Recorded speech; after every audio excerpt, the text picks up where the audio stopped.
దేవుని praise the Lord. Hallelujah. Praise the Lord. దేవునికి మహిమ కలుగును గాక. Praise the lord.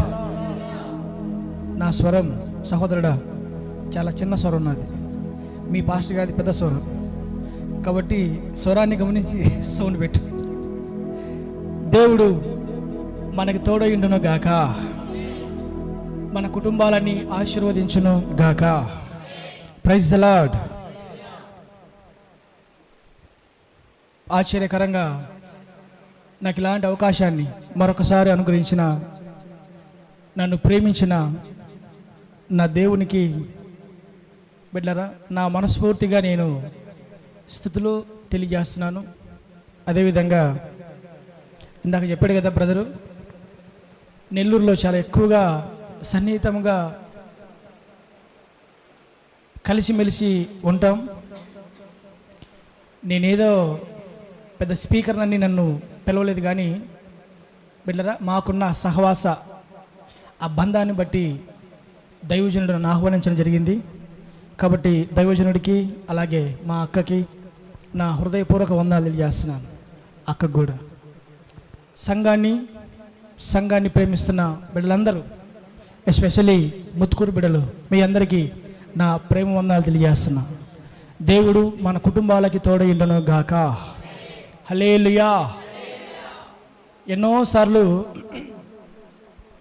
బిడ్డలారా, ఎన్నోసార్లు అనుకుంటూ ఉంటాను నేను, ఏమనంటే దేనికి నేను యోగ్యుని కాదు, దేనికి నేను పాత్రను కాదు, కానీ దేవుడు కేవలం ఆయన కృపను బట్టి, ఆయన కనికరాన్ని బట్టి, ఆయన వాత్సల్యతను బట్టి మాత్రమే ఇలా ప్రేమించి ఇలాంటి స్థితి నాకు ఇచ్చాడేమో అని చాలాసార్లు, ఎన్నోసార్లు నేను అనుకుంటూ ఉంటాను. ఎందుకంటే బిడ్డలారా, దేనికి అర్హులము, ఎన్నికైన వారము, యోగ్యులమైతే కామో, కేవలం నిలిచి ఉన్నామంటే, ఇలాంటి స్థితిలో నేనైనా మీరైనా మనమైనా ఉన్నామంటే అది కేవలము మహా గొప్ప దయ మాత్రమే. హల్లెలూయా. Praise the lord. ఒక చిన్న కోరస్ బ్రదరు, చిన్న కోరస్ పాడుకో.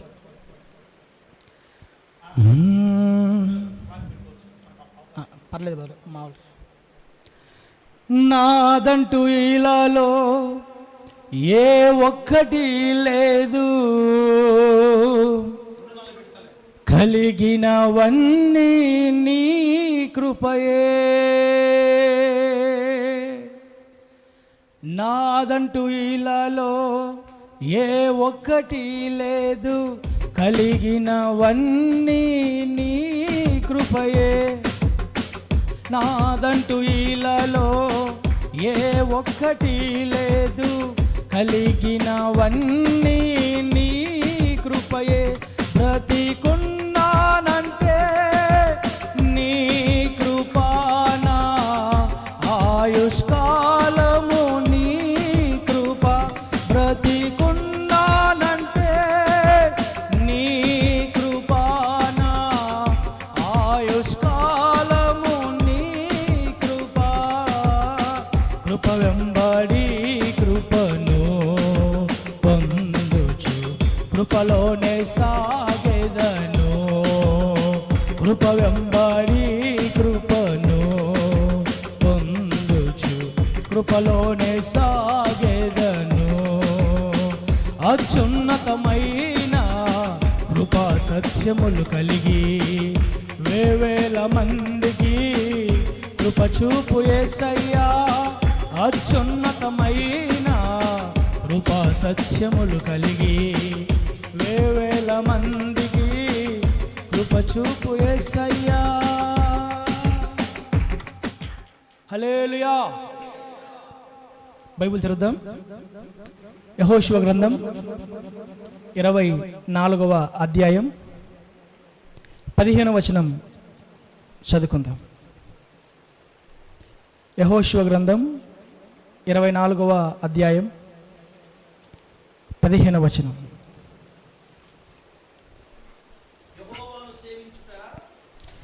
యెహోవాను సేవించుట మీ దృష్టికి కీడని తోచిన ఎడల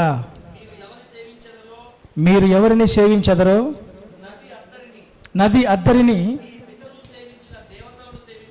మీ పితరులు సేవించిన దేవతలను సేవించదరో అమోరీల దేశమున మీరు నివసించుచున్నారే వారి దేవతలను సేవించదరో నేడు మీరు కోరుకొనడి మీరెవరిని సేవింప కోరుకొనినను నేనును నా ఇంటి వారును యెహోవాను సేవించదము అనెను. చిన్న ప్రార్థన. ప్రేమగల మా తండ్రి, దయగల యేసయ్య, గొప్ప దేవుడా, నీ కొందనాలు. ఇంతవరకు పాటల ద్వారా మీ నామాన్ని ఆరాధించడానికి మీరిచ్చిన ఈ కృపకై నీకు స్తోత్రాలు. మరి ముఖ్యంగా మీ దాసుడు మీ పక్షంలో నిలబడబోతుండగా పరిశుద్ధాత్మ తండ్రి, మీరే మీ దాసుని వాటి మీ మాట ఉంచి మొదట నాతో మాట్లాడమని, తర్వాత కూడి వచ్చిన సంఘంతో మాట్లాడమని ప్రార్థిస్తున్నాను తండ్రి. మీ వాక్కు మా జీవితాలను బాగుపరుస్తుంది, మీ వాక్కు మా జీవితాలను కడుతుంది అని మేము నమ్ముతున్నాం. ఆయన తన వాక్కును పంపి వారిని బాగు చేసెను అని మీ లేఖనం చెప్పినట్టుగా మీ వాక్కు ద్వారా మమ్మల్ని బాగు చేయమని, మాతో మాట్లాడమని యేసుక్రీస్తు నామములో ప్రార్థిస్తున్నాను తండ్రి. ఆమేన్. క్రీస్తునందు దేవుని బిడ్డలారా, కొద్ది నిమిషాలు ఇంకా తలలు పైకెత్తి జాగ్రత్తగా, అమ్మా తలలు పైకెత్తి జాగ్రత్తగా దేవుని వాక్యం విందాం. ఈ భూమి మీద అత్యంత శ్రేష్టమైనది, ఖరీదైనది, విలువైనది, వెల కలిగినది దేవుని యొక్క వాక్యం. దేవుడు అనేక రకాలుగా మనుషులతో మాట్లాడతాడు. దేవుడు అనేక విధాలుగా తన ప్రజలతో మాట్లాడతాడు. మరి దేవుడు మాట్లాడే అనేక రకాలలో శ్రేష్టమైనది ఏంటి అంటే దేవుడు తన వాక్యం ద్వారా తన ప్రజలతో మాట్లాడడమే. Praise the lord. దేవుడు తన ప్రజలతో తన వాక్యం ద్వారా మాట్లాడడమే అన్నిటికంటే శ్రేష్టమైనది. కాబట్టి దేవుడే తన వాక్యం ద్వారా నాతో మనతో మనందరితో మాట్లాడుతున్నాడు. కాబట్టి మనము దేవుని మాటలు ఆలకించుదుము గాక. హల్లెలూయా. బైబిల్లో యెహోషువ అనే భక్తుడు మనకందరికీ తెలుసు. యెహోషువ ఇజ్రాయేలు పెద్దలందరినీ పిలిపించి ఇజ్రాయేలు సర్వ సైన్య సమూహంలో ఉన్న న్యాయాధిపతులను పిలిపించి ఇజ్రాయేలీలో పెద్దలను, న్యాయాధిపతులను, అధికారులను వారందరినీ ఒక దగ్గర పోగు చేసి ఆ ప్రజలందరితో యెహోషువ మాట్లాడుతున్న మాటలే యెహోషువ గ్రంథం 24వ అధ్యాయంలో ఉన్నాయి. ఇజ్రాయేలు ప్రజలారా, ఐగుప్తు మొదలుకొని కానాను వరకు దేవుడు ఎన్నో అద్భుతాలు జరిగించాడు, ఆశ్చర్యమైన కార్యము జరిగించాడు, ఎన్నో మహా గొప్ప కార్యాలు, సూచక క్రియలు మన ఇలా చేశాడు.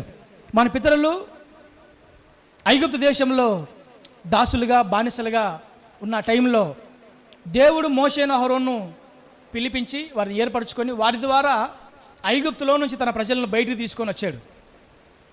తర్వాత అరణ్యంలో మన పితరులకు మన దేవుడు తోడై ఉండి అనేక రకాల ఇబ్బందులు, అవసరాలు ఎన్నో అరణ్యంలో ఎదురైనప్పటికీ కూడా దేవుడే పగలు మేఘస్తంభమై రాత్రి అగ్నిస్తంభమై ఆ ప్రజలతో, మన పితరులతో దేవుడు ఉండి అనేక సహాయాలు ప్రజలకు చేశాడు. ఆ తర్వాత ఇప్పుడు మనం ఉన్నామే ఈ కానాను దేశంలోనికి దేవుడే మనల్ని చేర్చి మనము కట్టని నివాసములలో, మనము నాటని చెట్ల ఫలములను అనుభవిస్తూ ఈరోజు క్షేమాన్ని, సమాధానాన్ని, నెమ్మదిని, ఆశీర్వాదాన్ని దేవుడు మనకు కనపరిచాడు. కాబట్టి మీరు దేవుని యందు విశ్వాసం ఉంచి, దేవుని యందు భయం కలిగి, దేవుని విషయమై మీరు కృతజ్ఞత కలిగి మీరేం చేయాలంటే మీరందరూ దేవుని సేవించాలి, మీరందరూ దేవుణ్ణి కొనియాడాలి, మీరందరూ దేవుని నామాన్ని మహిమపరచాలి, మీరందరూ దేవుని పక్షంగా నిలబడాలి. చూడండి, మన పితరులు దేవుని ద్వారా ఎన్నో ఆశ్చర్యమైన కార్యములు, మేలులు అనుభవించి కూడా దేవుని ద్వారా ఉన్నతమైన అద్భుతాలు మన పితరులు చూసి కూడా వారు అనేక ఇతర దేవతలను సేవించారు, అనేకమైన ఇతర దేవతలను వారు పూజించారు, సేవించారు. కాబట్టి మీరు కూడా అలా ఉండక ఐగుప్తు మొదలుకొని కానాను వరకు మన పితరులకి అలాగే మనకి దేవుడు చేసిన ప్రతి మేలును బట్టి, దేవుడు చేసిన ప్రతి ఉపకారాన్ని బట్టి, దేవుడు చేసిన ప్రతి మంచితనాన్ని బట్టి మనము కృతజ్ఞత కలిగి మనము దేవుని సేవించే వారిగా మనము ఉండాలి. ఈ లోకంలో దేన్ని సేవించకూడదు, ఈ లోకంలో దేని వైపు చూడకూడదు, దేని మీద ఆధారపడకూడదు, దేని వైపు మన మనస్సు మళ్ళకూడదు. కేవలం అద్భుతాలు జరిగించి ఆశ్చర్యమైన కార్యములు చేసి ఐగుప్తులో నుంచి కానానికి అత్యద్భుతంగా నడిపించి ఈరోజు మనల్ని మనము కట్టని పురములలో నివాసం ఉండడానికి, మనము నాటిన చెట్ల ఫలములు అనుభవించడానికి కారకుడైన మన దేవుని మాత్రమే మనం సేవించాలి, మన దేవుని మాత్రమే మనం ఆరాధించాలి, మన దేవుని మాత్రమే మనము కొనియాడాలి. ఒకవేళ మీరు అలా సేవించకపోయినచో, ఒకవేళ మీరు దేవుని సేవించకుండా, దేవుని వైపు మళ్ళకుండా, దేవుణ్ణి ఆరాధించకుండా, దేవుని మీద మీరు విశ్వాసం కలిగి ఉండకుండా, ఒకవేళ మీరు ఇతర వాటి మీద మీ మనసు ఒకవేళ మల్లుతుందేమో, ఒకవేళ మీరు ఇతరులను సేవిస్తారేమో, ఒకవేళ ఇతర దేవతలను సేవించడానికి మీరు కోరుకుంటారేమో, అయితే మీరు ఎవరిని కోరినను నేనును నా ఇంటి వారును యెహోవాను సేవించదము. మీరెవరిని సేవిస్తారో ఏమో నాకు తెలీదు.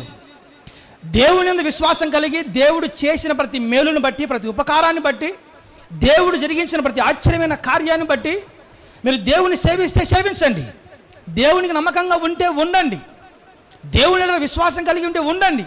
ఒకవేళ మీరు దేవుని సేవించకపోయినచో అది మీ ఇష్టం, మీరు ఎవరిని కోరుకుంటారో మీ ఇష్టం, అది నాకు సంబంధం లేదు. కానీ నేనైతే నేనును నా ఇంటి వారును యెహోవానే మేము సేవించదము అని యెహోషువ ఇజ్రాయేలు ప్రజలందరితో ఈ మాటలు తెలియపరచడం జరుగుతుంది. మీరు గమనించండి, యెహోషువ పలికిన ఈ మాటలు, యెహోషువ గ్రంథం 24వ అధ్యాయాన్ని మొత్తాన్ని మనం గమనిస్తే, ఈ మాటలన్నీ చెప్పిన తర్వాత యెహోషువ పలికే మాట, నేను నా ఇంటి వారు మేము దేవుణ్ణే సేవిస్తాము.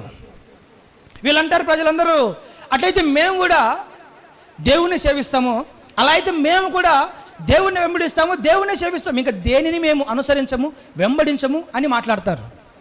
అయితే కొంతకాలానికి ఏం జరుగుతుందంటే, యెహోషువ మరణించిన తర్వాత, యెహోషువ తర్వాత పెద్దలు బిడ్డలారా వారు మరణించిన తర్వాత మరలా ప్రజలు దేవునిలోంచి పక్కకు తొలిపోయి మరలా బిడ్డలారా ఇతర వాటిని అనుసరిస్తూ మరలా వాళ్ళు లోకంలో కలిసిపోవడం జరుగుతుంది. ఈ 24వ అధ్యాయంలో అంతటిలో ఒకే ఒక మాట నా మనసులో ఉన్న మాట, ఆ మాట మీద పంచుకోవాలని రాత్రి ఇక్కడికి వచ్చాను. ఆ మాట ఏంటయ్యానంటే, యెహోషువ పలుకుతున్న మాట, నేను నా ఇంటి వారు యెహోవాను సేవించాలి. ప్రైజ్ ది లార్డ్, హల్లెలూయా. నేను నా ఇంటి వారు యెహోవాను సేవించాలి. మీరెవరిని కోరినను, మీరెవరిని వెంబడిస్తారో నాకు అనవసరం, మీరెవరిని కోరుకుంటారో అది మీ ఇష్టము, నేనైతే నేను నా ఇంటి వారు మేము దేవుణ్ణి సేవిస్తాం. మీరు గమనించండి, యెహోషువ ఉద్దేశము, యెహోషువ మనసులో ఉన్న ఆలోచన, యెహోషువ మనసులో ఉన్న ఆ తలంపు ఏంటంటే, నేను అలాగే నా ఇంటి వారందరూ దేవుని సేవించాలి, దేవునిలో ఉండాలి, దేవుని మనసు ఉంచాలి, దేవుని భయభక్తి కలిగి జీవించాలి, దేవుణ్ణి సేవించకుండా దేన్ని కూడా నేను కాదు కదా, నా ఇంటిలో ఎవరు కూడా దేన్ని సేవించకూడదు, మేమంతా మా ఇంటి వారమంతా మేము దేవుణ్ణి సేవించాలి. ఒక నిజమైన దేవుని బిడ్డకి అమ్మా, ఒక నిజమైన దేవుని బిడ్డకి, లేకపోతే ఒక నిజమైన ఆత్మీయుడికి, ఒక నిజమైన క్రైస్తవుడికి ఉండాల్సిన తపన, ఉండాల్సిన మంట ఏంటంటే, నేను నా ఇంటిలో ఉన్న వారందరూ దేవుని సేవించాలి, యెహోవానే సేవించాలి, మేము మా కుటుంబము దేవునిలోనే ఉండాలి. దౌర్భాగ్యం ఏంటంటే, చాలా కుటుంబాలు ఈ దినాలలో బిళ్ళరా అనేక మంది క్రైస్తవ కుటుంబాలు మనం గమనిస్తే, మనం అలా పరిగణలోకి తీసుకుంటే, ఒక ఇంటిలో కొందరు దేవునిలో ఉంటే కొందరు లోకంలో ఉంటారు, కొందరు దేవుని మందిరంలో ఉంటే మరి కొంతమంది బయట రోడ్లు అమ్మడి ఇంకెక్కడెక్కడో తిరుగుతూ ఉంటారు. ఒక ఇంటిలో కొందరు దేవునిలో ఉంటే కొందరు లోకంలో ఉంటారు, కొందరు దేవుని సన్నిధిలో ఉంటే ఇంకొందరు ఎక్కడెక్కడో లోక సంబంధమైన వాటి మీద పడిపోయి బిడ్డరా దేవునికి దురస్తులుగా జీవిస్తూ ఉంటారు. కానీ వాస్తవానికి కుటుంబంలో అందరూ దేవునిలో ఉండడము చాలా ఆశీర్వాదకరమైన విషయము. కుటుంబంలో అందరూ దేవునిలో ఉండడం అనేది, కుటుంబంలో ప్రతి ఒక్కరూ దేవుణ్ణి ఆరాధించడం అనేది, కుటుంబంలో ప్రతి ఒక్కరూ దేవుని యందు భయభక్తి కలిగి జీవించడం అనేది, కుటుంబంలో ప్రతి ఒక్కరూ దేవుని అనుసరించడం అనేది అన్నిటికంటే చాలా శ్రేష్టమైన ఆశీర్వాదము. చూడండి, ప్రతి ఆదివారం ఇంట్లో ఎవరు ఉండకుండా భర్త, భార్య, పిల్లలు కుటుంబ సమేతంగా ప్రతి ఆదివారం దేవుని మందిరానికి వస్తా, ప్రతి ఆదివారం దేవునిలో ఉంటా, ప్రతి ఆదివారం దేవుని మాటలు వింటూ ప్రతినిత్యము దేవుని యొక్క కాపుదలలో, దేవుని యొక్క భద్రతల్లో, దేవుని యొక్క అడుగు జాడల్లో, దేవుని యొక్క ఆజ్ఞల మార్గంలో బిడ్డరా కొనసాగిపోతూ ఉంటే ఆ కుటుంబానికి లేకపోతే ఆ కుటుంబానికి మించిన ఆశీర్వాదము ఇంకా ఏ కుటుంబంలో కూడా ఉండదు. ఇంకా అంటే ఒక మాటలో చెప్పాలంటే అలాంటి కుటుంబాలు ఈ భూమి మీద శ్రేష్టమైన కుటుంబాలు, దీవెనకరమైన కుటుంబాలు, ఆశీర్వాదకరమైన కుటుంబాలు. ఈ భూమి మీద నిజమైన ఆశీర్వాదం ఏంటంటే కుటుంబంలో అందరూ దేవునిలో ఉండడము, కుటుంబంలో అందరూ దేవుని సన్నిధికి నడిపించబడ్డము, కుటుంబంలో ప్రతి ఒక్కరూ దేవుని యొక్క మార్గంలో దేవునిలో కొనసాగడము, ఇది అన్నిటికంటే శ్రేష్టమైన ఆశీర్వాదం. ఇది నా సొంత మాట కాదు, బైబిల్లో మాట. బైబిల్ వాక్యం సెలవిస్తుంది, నీ దాసునైన నా కుటుంబము నిత్యము నీ సన్నిధిని ఉన్నట్లు దానిని ఆశీర్వదించుము. హల్లెలూయా. వింటున్నారమ్మా? నీ దాసుడనైన నా కుటుంబము నిత్యము నీ సన్నిధిని ఉండునట్లు దానిని ఆశీర్వదించుము. భక్తుడు కీర్తనకారుడు చెప్పే మాట ఏంటంటే, నా కుటుంబము నిత్యము నీ సన్నిధిలో ఉండాలి, నా కుటుంబము నిత్యము నీ ఆలయంలో ఉండాలి, నా కుటుంబము నిత్యము నీ అడుగుజాడల నీ ఆజ్ఞల మార్గంలో ఉండాలి, నా కుటుంబము నిత్యము నీలో ఉండాలి. అలా నీ సన్నిధిలో ఉండునట్లు, నీలో ఉండునట్లు, నీ మందిరంలో ఉండునట్లు నా కుటుంబాన్ని ఆశీర్వదించుము. కీర్తనకారుడి యొక్క, భక్తుడి యొక్క ఉద్దేశ ప్రకారము నిజమైన ఆశీర్వాదం, శ్రేష్టమైన ఆశీర్వాదం, ఉన్నతమైన ఆశీర్వాదం ఈ భూమి మీద ఏంటంటే కుటుంబము దేవునిలో ఉండడము, కుటుంబంలో ప్రతి ఒక్కరూ దేవుని అనుసరించి నడవడము, కుటుంబంలో ప్రతి ఒక్కరూ దేవుని మార్గంలో ఉండడము, కుటుంబంలో ప్రతి ఒక్కరూ దేవుని సేవించడం అనేది శ్రేష్టమైన ఆశీర్వాదము. హల్లెలూయా. కానీ దౌర్భాగ్యం ఏంటంటే దేవుని బిడ్డలారా, కుటుంబంలో కొందరే దేవుని సేవిస్తారు, కుటుంబంలో కొందరే దేవుని మందిరానికి వస్తారు, కుటుంబంలో కొంతమందే దేవుని ఆరాధిస్తారు, కుటుంబంలో కొంతమందే దేవునికి నమ్మకస్తులుగా ఉంటారు. ఒక కుటుంబంలో కొంతమందే తల్లిదండ్రులు దేవునిలో ఉంటే పిల్లలు దేవునిలో ఉండరు, పిల్లలు దేవునిలో ఉంటే తల్లిదండ్రులు దేవునిలో ఉండరు. బిడ్డలారా, భార్యాభర్తలు దేవునిలో ఉంటే వారికి అనుగ్రహించబడిన పిల్లలు దేవునిలో ఉండరు.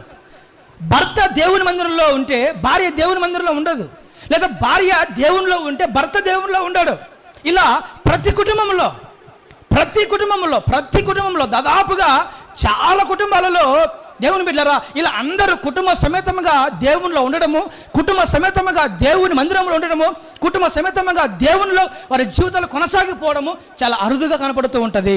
ఒకవేళ మా ఇంటిలో మేము దేవునిలో ఉన్న మా పిల్లల దగ్గర నుంచి, భర్త కాడ నుంచి, భార్య దగ్గర నుంచి మేమందరము దేవునిలో ఉన్నామన్నా, ప్రతి ఆదివారం దేవుని సన్నిధికి వస్తామన్నా, మేమంతా దేవునిలో ఉంటాం, మేమందరము దేవునే సేవిస్తాం, మేము దేవుని నమ్మకంగా జీవిస్తున్నాం, మేమంతా దేవునిలోనే మా కుటుంబాలు ఉన్నాయంటే అది నిజంగా ఆశీర్వాదకరమైన కుటుంబమే, శ్రేష్టమైన కుటుంబమే. కాబట్టి నా మనసులో ఉన్న మాట ఏంటంటే, నీవు అలాగే నీ ఇంట్లో ఉన్న వారందరూ దేవునిలో ఉండాలి. నువ్వు ఒక్కదానివే కాదు, నీ ఇంట్లో ఉన్న వారందరూ దేవునిలో ఉండాలి, దేవుణ్ణి ఆరాధించాలి, దేవుని సేవించాలి, దేవుని యందు భయభక్తి కలిగి జీవించాలి. ఏ ఒక్కరు కూడా దేవునిలో లేకుండా లోకంలో ఉండకూడదు.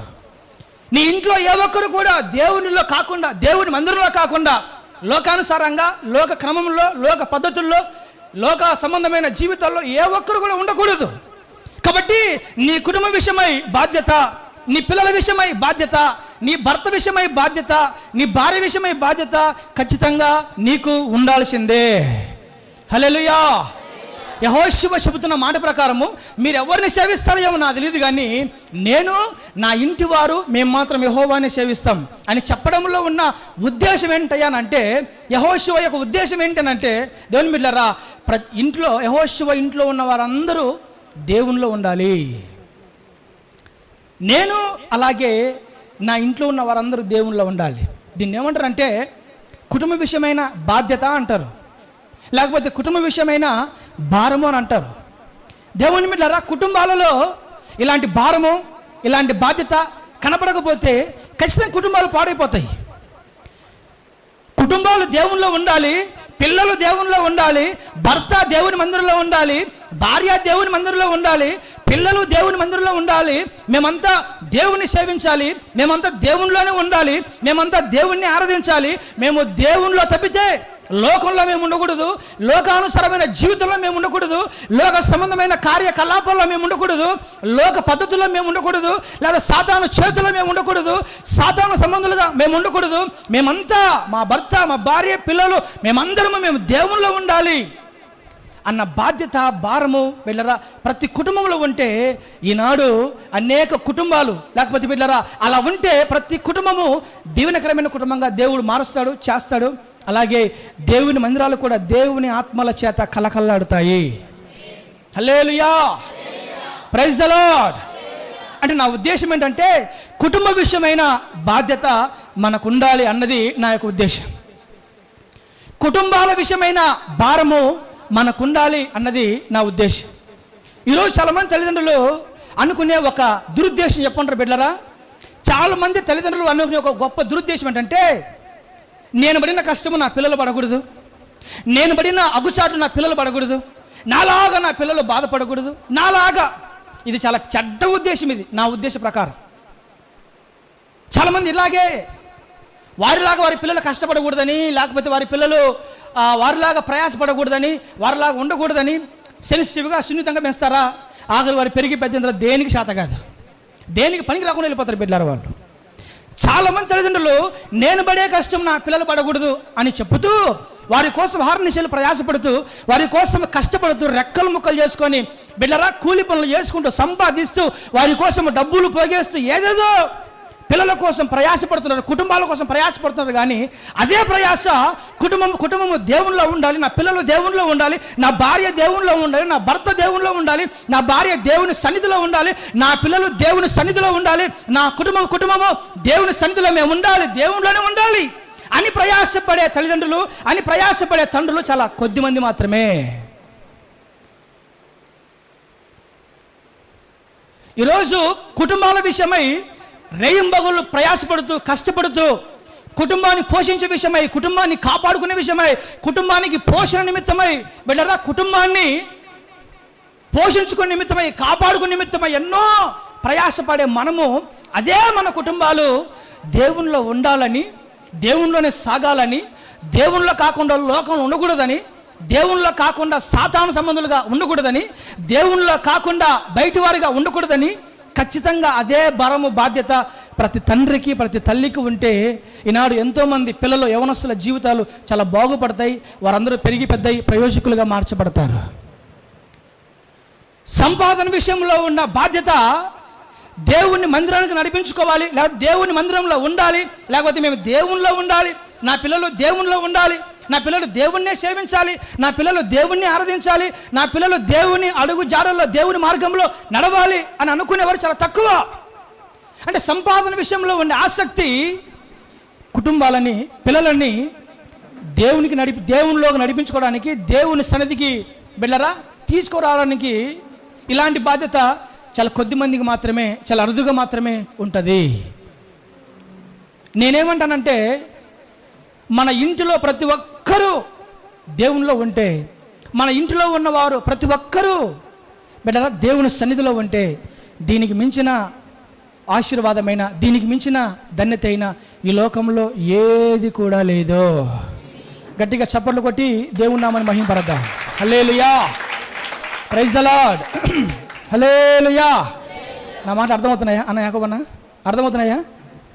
మీ పాస్టర్ గారు నిదానంగా నిబ్బరంగా అరటిపండు ఒలిచి ఒక్కొక్కటి చెప్పుకుంటా మీకు బాగా అనిపిస్తాడు. నేను అట కాదు, మన సూపర్ ఫాస్ట్ అంత యాడ ఆగది బండి పోతానే ఏముంటుంది. హల్లెలూయా, ప్రైజ్ ది లార్డ్. అంటే యెహోషువ పలికిన మాటల్లో ఉన్న ఉద్దేశము ఈరోజు దేవుని బిడ్డల దేవుడు నా మనసులో పెట్టిన ఉద్దేశం ఏంటనంటే కుటుంబాలు దేవునిలో ఉండాలి, కుటుంబంలో ఉన్న పిల్లలు దేవునిలో ఉండాలి, కుటుంబంలో ఉన్న అందరూ దేవునిలో ఉండాలి, కుటుంబంలో ప్రతి ఒక్కరూ దేవుని సన్నిధిలో ఉండాలి. ఇది నిజమైన ఆశీర్వాదము అన్నది నా మనసులో దేవుడు పెట్టిన మాట. 128వ కీర్తన మనం గమనిస్తే ఒక కుటుంబము దేవునిలో ఉంటే బిడ్డరా, భర్త దేవునిలో ఉంటే, భార్య దేవునిలో ఉంటే, పిల్లలు దేవునిలో ఉంటే, కుటుంబాలు దేవుని మార్గంలో ఉంటే ఎలాంటి ఆశీర్వాదం ఉంటుందో అన్నది 128వ కీర్తనలో భక్తుడు దేవుని యొక్క మాటలు చాలా స్పష్టంగా తెలియపరిచాడు. యెహోవాయందు భయభక్తులు కలిగి ఆయన త్రోవలు నడుచు వారందరూ ధన్యులు. నిశ్చయముగా నీ చేతుల కష్టార్జితమును అనుభవిస్తావు. నీవు ధన్యుడవు, నీకు మేలు కలుగును. నీ లోగిడి నీ భార్య ఫలించు ద్రాక్షవల్లి వలె ఉండును. నీ పిల్లలు నీ బల్ల చుట్టూ ఒలివ మొక్కల వలె ఉందురు. యెహోవా చేత ఇలాగ ఆశీర్వదింపబడును. నీ చేతుల కష్టార్జితము నీవే అనుభవిస్తావు. ఏమంటే కుటుంబంలో భర్త దేవునిలో ఉంటే, దేవుని మార్గంలో ఉంటే, కుటుంబంలో యజమానుడు దేవుని యొక్క సన్నిధిలో ఉంటే, దేవుని యొక్క అడుగుజాలలో ఉంటే నిశ్చయముగా అతని కష్టార్జితము అతనే అనుభవిస్తాడు. నిశ్చయముగా నీ చేతుల కష్టార్జితము నీవే అనుభవిస్తావు. ఈరోజు నిజంగా బిడ్డలారా, ఒక బాధాకరమైన విషయం ఏంటంటే, మనం ఎంతో కష్టపడుతున్నాం, ఎంతో సంపాదిస్తున్నాం, కానీ మన కష్టాన్ని మనం అనుభవిస్తున్నామా? మీరు ఆలోచన చేయండి. మనం ఎంతో కష్టపడుతున్నాం, ఎంతో సంపాదిస్తున్నాం, మనం కష్టపడుతున్నాం, మన కష్టార్జితము మనం అనుభవిస్తున్నామా? ఏదో 100కి 1% మాత్రమే వారి కష్టాన్ని వారు అనుభవిస్తూ ఉంటారు. చాలామంది వారి కష్టాన్ని డాక్టర్లు అనుభవిస్తూ ఉంటారు. కొంతమంది కష్టాన్ని అప్పులో అనుభవిస్తూ ఉంటాడు. కొంతమంది కష్టాన్ని ఈ తన్నులకు ఇచ్చేవాళ్ళు అనుభవిస్తూ ఉంటారు. కొంతమంది కష్టాన్ని ఈ పొదుపు సంఘాలు ఉన్నాయే వారు అనుభవిస్తూ ఉంటారు.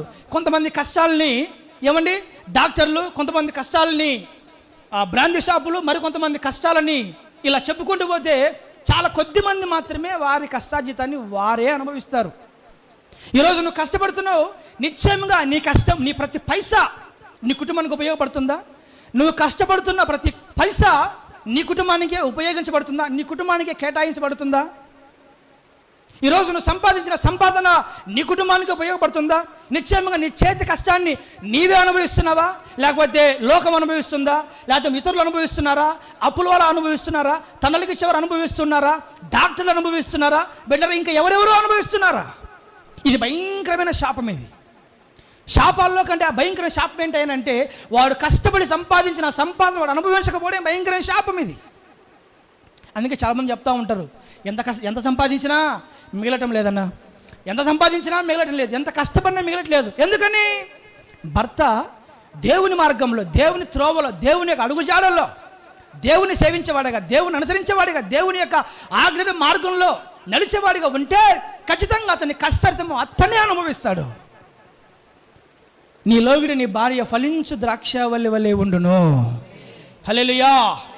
చూడండి, కుటుంబంలో అందరూ దేవునిలో ఉంటే, కుటుంబంలో పిల్లలు దేవునిలో ఉంటే, కుటుంబంలో భర్తలు దేవునిలో ఉంటే, కుటుంబంలో భార్యలు దేవునిలో ఉంటే ఉండే ఆశీర్వాదం ఏంటంటే, నీ లోగిడి నీ భార్య ఫలించు ద్రాక్షవల్లి వలె ఉంటుంది. ద్రాక్షవల్లి వలె. ఈరోజు చాలామంది భార్యలు చెప్పుకోవడం చాలా బాధ. కొంతమంది నేను గమనిస్తూ ఉంటాను, కొంతమంది చెప్తూ ఉంటారు, కొంతమంది బిళ్ళరా సేవకుల భార్యలే ద్రాక్షవల్లి కాదు, ఇవి ఉంటాయి కదా కర్తమ చెట్లు, రేగు చెట్లు, ముళ్ళ కంపలు, ఇలా ఉంటారు కొంతమంది భార్యలే. కారణం ఏంటంటే బిళ్ళరా, దేవుణ్ణి సేవించే విషయంలో లోపం ఉండడమే దానికి ప్రధానమైన కారణము. Praise the lord. నీలోగిట నీ భార్య ఫలించు ద్రాక్షవల్లి వలె ఉండును అని దేవుని యొక్క వాగ్దానం సెలవిస్తుంది. అంటే ఒక కుటుంబము దేవునిలో ఉంటే, దేవుని అనుసరిస్తే, దేవుని సన్నిధిలో ఉంటే, కుటుంబములు దేవునిలో ఉంటే ఉండే ఆశీర్వాదం ఏంటంటే, వారి భార్యలు ద్రాక్షవల్లి వలె ఉంటారు, వారి భార్యలు ఫలించే ద్రాక్షవల్లి వలె ఉంటారు. ఇంకా పిల్లల గురించి రాయబడింది, నీ పిల్లలు పచ్చని ఒలీవ మొక్కల వలె ఉంటారు. హల్లెలూయా. నీ పిల్లలు పచ్చని ఒలీవ మొక్కల వలె ఉంటారు. ఇందాక మేము ముత్తుకూరికి బైక్ వేసుకుని వస్తామంటే ఇద్దరి పిల్లలు అరగుండు వేసుకుని, అరగుండు ఇలా ఈడ మాత్రం చుట్టుంది, ఇంకెక్కడ లేదు. వారు బైకులో తోలతా, బైకును అటు ఇటు ఊపుతా, మేము వెళ్తున్న బైక్కి అడ్డుగా వస్తున్నారు. నేను సడన్గా బ్రేక్ వేసి, అరే ఏంట్రా ఇలా తోలుతున్నారు, బుద్ధుందా కొంచెం అని అంటే, ఇంకో అతను వచ్చి అంటున్నాడు, వారిని కన్న తల్లిదండ్రులు అలా వదిలేశారు సార్ గాలికి. వారిని కన్న తల్లిదండ్రులు అలా వారిని వదిలేశారు గాలికి. వారికి బరువు బాధ్యత ఏమీ లేదు, వారికి అడ్డము మంచి చెడు ఏమీ లేదు. వాళ్ళ తల్లిదండ్రులు వాళ్ళు అలా వదిలేశారు. తప్పు వాళ్ళది కాదు సార్, వాళ్ళ తల్లిదండ్రులది. నిజమే కదా. పచ్చని ఒలివ మొక్కల వల్లే ఉండాల్సిన పిల్లలు రోడ్లలో బిడ్డరా బజారులో అడ్డగాడిలో తయారైపోతున్నారు. కారణం ఏంటంటే దానికి కారణం తల్లిదండ్రులే. ఒక కుటుంబం దేవుల్లో ఉంటే ఉండే ఆశీర్వాదం ఏంటి? నిశ్చయముగా నీ పిల్లలు ఒలివ మొక్కల వలె ఉంటారు. నిశ్చయముగా నీ చేతుల కష్టార్జితం నువ్వే అనుభవిస్తావు. నీ భార్య ఫలించు ద్రాక్ష వలె ఉంటుంది. దేవునిలో ఉండే కుటుంబాలు, దేవుని అడుగుజాడలో ఉండే కుటుంబాలు, దేవుని సన్నిధిలో ఉండే కుటుంబాలు, దేవుని సేవించే కుటుంబాలు ఎలా ఉంటాయంటే ఇలాంటి ఆశీర్వాదాల చేత ఉంటాయి. కానీ కుటుంబాలు దేవునిలో ఉంటున్నాయా? కుటుంబంలో అందరూ దేవుని అనుసరిస్తున్నారా? కుటుంబంలో ప్రతి ఒక్కరూ చర్చికి వస్తున్నారా? కుటుంబంలో ప్రతి ఒక్కరూ దేవుని ఆరాధిస్తున్నారా? కుటుంబంలో ప్రతి ఒక్కరూ దేవునిలో నిలిచి ఉన్నారా? కుటుంబంలో అందరూ దేవుని సేవిస్తున్నారా బిడ్డరా అంటే చాలా చాలా చాలా రేర్. నేనేమంటానంటే ఇలాంటి విషయమై లేకపోతే ఇలాంటి విషయమై మనకు ఒక భారము, ఒక బాధ్యత ఉండాలనేది నా మనసులో దేవుడు పెట్టిన ఉద్దేశం. అంటే మన కుటుంబం విషయమై మనకు భారము, బాధ్యత ఖచ్చితంగా ఉండాలి. హల్లెలూయా. ఒకవేళ ఇది లేకపోతే కుటుంబాల్లో దీవెనకరంగా ఉండవు బిడ్డలారా. 127 కీర్తనలో ఒక మాట ఉంటుంది, యెహోవా ఇల్లు కట్టించని ఎడల దాన్ని కట్టువారి ప్రయాస వ్యర్థమే, యెహోవా పట్టణమును కాపాడని ఎడల దాన్ని కావులు కాయవారు మేలుకొనినుట వ్యర్థమే. యెహోవా ఒక ఇంటిని కట్టకపోతే దాన్ని కట్టువారి ప్రయాస వ్యర్థమే. యెహోవా పట్టణమును కాపాడకపోతే దాన్ని కావలి కాయవారు మేలుకొనినుట వ్యర్థమే అని భక్తుడు సెలవిస్తున్నాడు. మీరు గమనించండి, డబ్బులుంటే రాళ్లతో కట్టబడిన ఇల్లు, డబ్బుంటే రాళ్లతో కట్టబడిన ఇల్లు బిడ్డరా ఎన్నెన్నో కట్టుకోవచ్చు. డబ్బుంటే బిల్డింగ్లు కట్టుకోవచ్చు, డబ్బుంటే అంతపురాలు కట్టుకోవచ్చు, డబ్బుంటే పెద్ద పెద్ద ఇల్లే కట్టుకోవచ్చు మనం. కానీ ఇక్కడ చెప్పబడిన మాట, కుటుంబం అనే ఇంటిని కట్టాలంటే అది దేవుడే కట్టాలి. కుటుంబం అనే ఇంటిని కాపాడాలి అంటే అది దేవుడే కాపాడాలి. ఈరోజు ఇంటినైనా, పట్టణాన్నైనా, కుటుంబాన్నైనా, సంఘాన్నైనా, వ్యక్తులనైనా, ప్రజలనైనా దేవుడే కాపాడాలి, దేవుడే కట్టాలి. ఈరోజు అనేక కుటుంబాలు పాడైపోతున్నాయి, అనేక కుటుంబాలు పతనమైపోతున్నాయి, అనేక కుటుంబాలు బిడ్డల విచ్చలుగా తయారైపోతున్నాయి. నేనేమంటానంటే ప్రతి కుటుంబాన్ని కట్టువాడు దేవుడే. దేవుడు మన కుటుంబాన్ని కట్టకపోతే మన వల్ల కాదు. దేవుడు మన కుటుంబాన్ని ఏర్పరచకపోతే అది కట్టుకోవడం మన చేత కాదు. దేవుడు మన కుటుంబాన్ని కాపాడకపోతే మనం ఎంత ప్రయాసపడినా మన ప్రయాసలన్నీ కూడా వ్యర్థమే. హల్లెలూయా. కాబట్టి నా దేవుని బిడ్డలారా, దేవుని చేత కట్టబడిన మనము, దేవుని చేత కాపాడబడుతున్న మనము, దేవుని చేత ఏర్పరచబడిన మనము, దేవుని చేత పిలువబడిన మనము, దేవుని కృప ద్వారా కట్టబడిన, కాపాడబడిన మన ఇల్లు నిత్యము దేవునిలోనే ఉండాలి. అది మన బాధ్యత, అది మన భారము. మన పిల్లలు దేవునిలో ఉండాలి, మన భార్యలు దేవునిలో ఉండాలి, మన భర్తలు దేవునిలో ఉండాలి, మన ఇంట్లో వారందరూ దేవుని అనుసరించాలి. దేవుని కాకుండా ఇంకా దేన్ని కూడా అనుసరించడానికి వీలు లేదు. కాబట్టి ఈ విషయం మీరేం చేయాలి? చాలా బాధ్యత తీసుకోవాలి, చాలా కేర్ తీసుకోవాలి, చాలా ఆసక్తి చూపాలి, వీటి విషయమై పట్టుదల ఉండాలి. నేను అలాగే నా ఇంటి వారు మేము దేవుణ్ణే సేవిస్తాం. మేము యెహోషువ పలికిన ఆ మాట దేవుడు మన ద్వారా కూడా నెరవేర్చునుగాక. యెహోషువ పలికిన ఆ వాగ్దానపు మాట మన కుటుంబాల్లో కూడా రూఢిపరచునుగాక. హల్లెలూయా. కాబట్టి నా దేవుని బిడ్డలారా, ఈ విషయమే మీరు ఆలోచిస్తున్నారా? ఈ విషయమై మనకు ఆ గ్రహింపు, ఆ ఆలోచన బిడ్డలారా, ఆ తలంపు మన మనసులో ఉందా? ఈరోజు చర్చికి రాని నీ భర్త పరిస్థితి ఏంటి? ఈరోజు చర్చికి రాని నీ కుమారుడు పరిస్థితి ఏంటి? ఈరోజు దేవుని సన్నిధిలో లేని నీ కుమార్తె పరిస్థితి ఏంటి? ఈరోజు దేవునిలో లేని నీ భార్య పరిస్థితి ఏంటి? ఈరోజు దేవుని మార్గంలో లేని నీ కుటుంబ పరిస్థితి ఏంటో నువ్వు గమనించావా? ఆలోచిస్తున్నావా? కాస్త మనసు పెడుతున్నావా? వీటి విషయమై ఏమైనా ప్రయాసపడుతున్నావా? వీటి విషయమై శ్రద్ధ చూపిస్తున్నావా? వీటి విషయమై నీకు విచారం ఏమైనా ఉందా? ఇలాంటి విషయమై నీకేమైనా భారము, బాధ్యత, తపన, మంట, ఆ జిజ్ఞాస, ఆ వైరాగ్యం ఏమైనా ఉందా అన్నది దేవుడు మనతో మాట్లాడుతున్న మాట. ప్రైజ్ ద లార్డ్, హల్లెలూయా. కుటుంబ వ్యవస్థను ప్రారంభించిన వాడు దేవుడు. అమ్మా నా వైపు చూడండి. కుటుంబ వ్యవస్థను ప్రారంభించిన వాడు దేవుడు. ఒక కుటుంబాన్ని స్థాపించిన వాడు దేవుడు. ఒక కుటుంబాన్ని ఏర్పరిచిన వాడు దేవుడు. మొట్టమొదటిగా ఆదిలో ఈ కుటుంబం అనే వ్యవస్థను స్థాపించిన వాడు దేవుడే. దేవుడు ఆదామును చేసి, అలాగే హవ్వను ఆదాములోంచి తీసి వీరిద్దరిని కుటుంబముగా జతపరిచి, బిళ్ళరా వీరిద్దరిని కుటుంబముగా జతపరిచి వారిద్దరిని ఒక కుటుంబ వ్యవస్థగా దేవుడే స్థాపించి ఆ ఏదైనా తోటలో వారిని ప్రవేశపెట్టి వారికి కావలసిన సమస్తమని దేవుడు అనుగ్రహించి ప్రతిరోజు దేవుడు వారి దగ్గరకు వచ్చి మాట్లాడుతూ, ప్రతిరోజు దేవుడు వారితో ముచ్చటిస్తూ, దేవుడు వారితో సహవాసం చేస్తూ, వారు దేవునితో సహవాసం చేస్తూ, ఈ కుటుంబ వ్యవస్థ అనేది దేవునితో సహవాసం చేస్తున్నంత కాలము చాలా ఆశీర్వాదకరంగా సాగింది ఆదాము యొక్క కుటుంబ వ్యవస్థ. ఈ కుటుంబ వ్యవస్థను స్థాపించడానికి దేవునికున్న ముఖ్య ఉద్దేశం, దేవునికున్న ప్రధాన ఉద్దేశం ఏంటనంటే, ఈ కుటుంబము నన్ను ఆరాధించాలి, ఈ కుటుంబము నాతో సహవాసం చేయాలి, నా ద్వారా ఏర్పాటు చేయబడిన, నా చేత స్థిరపరచబడిన, నా చేత ఎన్నిక చేయబడిన, నా చేత స్థాపించబడిన ఈ కుటుంబము నాతో సహవాసం చేయాలి, నాలో ఉండాలి, నన్ను అనుసరించాలి, నన్ను పోలి జీవించాలి, నా అడుగుజాడలో ఉండాలి, నాలో కాకుండా లోకంలో ఉండకూడదు, నాలో కాకుండా బయట ఉండకూడదు, నాలో కాకుండా ఇష్టానుసారంగా ఉండడానికి వీలు లేదు. కాబట్టి ఈ కుటుంబము నా ద్వారా ఏర్పరచబడిన, స్థాపించబడిన ఈ కుటుంబము నాలో ఉండాలి, నాతో ఉండాలి, నాతో సహవాసం చేయాలి అనే ముఖ్య ఉద్దేశం చేత దేవుడే ఆదాము యొక్క కుటుంబ వ్యవస్థను దేవుడు స్థాపించి ప్రారంభించి ఏదైనా తోటలో ప్రవేశపెట్టి వారితో దేవుడు ముచ్చటిస్తూ, వారితో సహవాసం చేస్తూ, బిడ్డరా దేవుడే వారితో మాట్లాడుతూ, దేవుడే వారితో ఉంటూ, దేవుడే వారితో సహవాసం చేస్తూ, దేవుడు వారి సహవాసాన్ని కోరుకొని, వారు దేవుని సహవాసాన్ని కోరుకొని, అలా దేవునిలో వారు ఉన్నంత కాలము, దేవుడితో వారు దేవునితో ఉన్నంత కాలము ఆదాము హవ్వల కుటుంబము చాలా ఆశీర్వాదకరంగా సాగిపోయింది. ఈ కుటుంబ వ్యవస్థ ఎప్పుడైతే దేవునికి స్థానం ఇవ్వకుండా, దేవుని యొక్క సహవాసానికి స్థానం ఇవ్వకుండా, దేవుని యొక్క ఔన్నత్యానికి, మంచితనానికి, దేవుని యొక్క సహవాసానికి ఆ విలువ ఈ కుటుంబ వ్యవస్థ ఇవ్వకుండా సర్పానికి అవకాశం ఇచ్చింది, సర్పానికి స్థానం ఇచ్చారు, సర్పానికి బిడ్డరా అవకాశం ఇచ్చారు. ఈ సర్పం ఏం చేసిందంటే పాపాన్ని ప్రవేశపెట్టింది.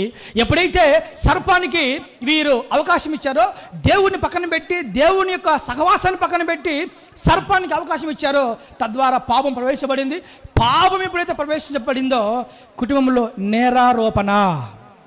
ఆదామా ఈ తప్పు ఎందుకు చేసావంటే నేను కాదు హవ్వ అని ఆదాం అంటాడు. హవ్వ నువ్వెందుకు చేసావు తప్పు అని అంటే నేను కాదు పాము అని హవ్వ నేరారోపణ స్టార్ట్ చేయడం ప్రారంభించింది. ఈరోజు మన కుటుంబాలలో, అమ్మ వింటున్నారా, ఈరోజు మన కుటుంబాలలో అప్పుడప్పుడు నేరారోపణ, ఒకరి మీద ఒకరు చెప్పుకోవడాలు, కలహాలు, మనస్పర్ధలు, ఏమండి ఒకరి మీద ఒకరు నిందలేసుకోవడాలు, ఒకరి గురించి ఒకరు చెప్పుకోవడాలు, ఒకరి మీద ఒకరు నేరాలు మోపుకోవడాలు, ఇవన్నీ జరుగుతుంటాయి కదా. ఇవన్నీ మన కుటుంబంలో కాదు, ఆల్రెడీ దేవుని చేత స్థాపించబడిన, దేవుని చేత ఏర్పాటు చేయబడిన ప్రారంభ కుటుంబం ఆదాము హవ్వల కుటుంబంలోనే ఈ నేరారోపణ అనేది అక్కడి నుంచి స్టార్ట్ అయింది. దీనికి కారణం ఏంటంటే ఈ కుటుంబము దేవుల్లో ఉండాలి, ఈ కుటుంబము నాలో ఉండాలి, నా మార్గంలో ఉండాలి, నన్ను కాదని బయటికి వెళ్ళకూడదు, నన్ను కాదని దేనికి అవకాశం ఇవ్వకూడదు, నన్ను కాదని ఈ కుటుంబం లోకంలోకి వెళ్ళకూడదు, నా సహవాసాన్ని కాదని ఇంకా ఏ సహవాసాన్ని కోరుకోకూడదని దేవుడే ఈ కుటుంబ వ్యవస్థని స్థాపిస్తే కానీ ఈ కుటుంబము దేవుని పక్కన పెట్టి పాపానికి, లోకానికి, బిడ్డరా సర్పానికి స్థానం ఇచ్చినప్పుడు ఈ కుటుంబ వ్యవస్థ చెల్లాచెదరైపోతుంది, పాడైపోతుంది, పతనమైపోయింది. హల్లెలూయా. ఈరోజు అనేక కుటుంబాలలో కలహాలకి, మనస్పర్ధలకి, గొడవలకి, బిడ్డరా ఇలాంటి నేరారోపణలకి, ఇలాంటి ఒడిదుడుకులకి ప్రధాన కారణం ఏంటంటే ఈ కుటుంబము దేవునికి స్థానం ఇవ్వకే, ఈ కుటుంబము దేవునిలో ఉండకే, ఈ కుటుంబాలు దేవునితో సహవాసం చేయకే, ఈ కుటుంబాలు దేవుని ఆరాధించకే, ఈ కుటుంబాలు దేవుని యందు భయభక్తులు కలిగి ఉండకపోవడం ద్వారా ఈ కుటుంబాల్లో సాతాను ప్రవేశించి, సర్పం ప్రవేశించి, ఈ సాతాను ద్వారా పాపం ప్రవేశించి, ఈ అనేక రకాల కలహాలు, మనస్పర్ధలు, గొడవలు, తగ్గులు ఇవన్నీ ప్రవేశపెట్టి కుటుంబాలను విచ్ఛిన్నం చేస్తూ, పాడైపోతూ, పతనమైపోతూ, దేవునిలో లేని కుటుంబాలు ఎన్నో ఈనాడు నరక యాతన అనుభవిస్తూ ఉన్నాయి. హల్లెలూయా. ప్రభు నా మనసులో పెట్టిన, దేవుడు నా మనసులో పెట్టిన ఒక వాంఛ ఏంటంటే మన కుటుంబాల విషయమై మనము బాధ్యత కలిగి ఉందుముగాక. హల్లెలూయా. చర్చికి రాని, దేవునిలో లేని మన పిల్లల విషయమై మన బాధ్యత తీసుకుందుముగాక. దేవునిలో లేని మన భర్తల విషయమై మనము భారము కలిగి ప్రార్థించుదుముగాక.